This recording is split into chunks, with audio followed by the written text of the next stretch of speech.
So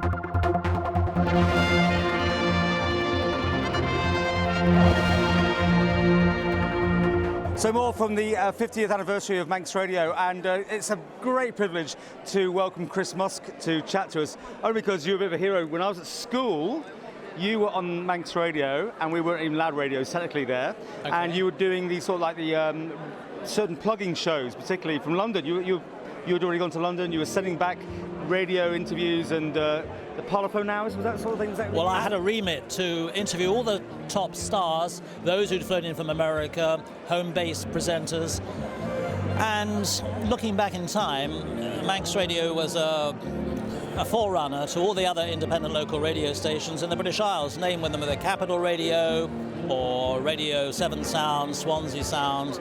They're all celebrating their 40th years these days, but not as old as Manx, which is 50. So we were the forerunners, and all due to one man, Richard L. Mayer, who along with Pye of Cambridge set up this caravan at Signpost Corner, and then to Loch Promenade, and now up to Douglas Head.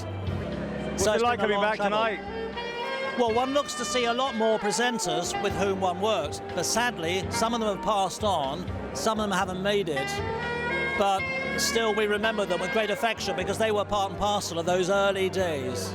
How do you explain how Manx Radio was in those days? Because there was nowhere, I mean, once the pirates had gone, there was nothing besides eventually local BBC radio and then local commercial. But Manx Radio was there ahead of the field, wasn't it? Well, yes, so the BBC local stations, but the thing about Manx was it had commercials. Commercials can be very exciting, part and parcel of the programming. And I think one of the great aspects about Manx Radio is you have a remarkable view up at Douglas Head looking down onto the sea, which a lot of other land-based stations in cities and towns don't have. So you're very much blessed with that. So you keep your hand in these days? Doing radio these days? No? Well, I do a lot of acting. I was the vicar in Lark Rise to Candleford, which was a very popular turn-of-the-century biopic of life in Lark Rise and little Candleford, yeah, with Judith Sawala and all the rest of the guys. Anyway, good to be back for this. Yes, it is. It's like any Gaudi or any reunion. You hope to meet people with whom you had a great association in bygone days.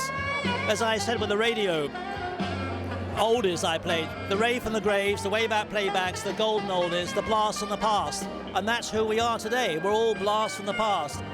Some of us haven't made it, and my thoughts are with them. But those who are here, let's celebrate 50 long years.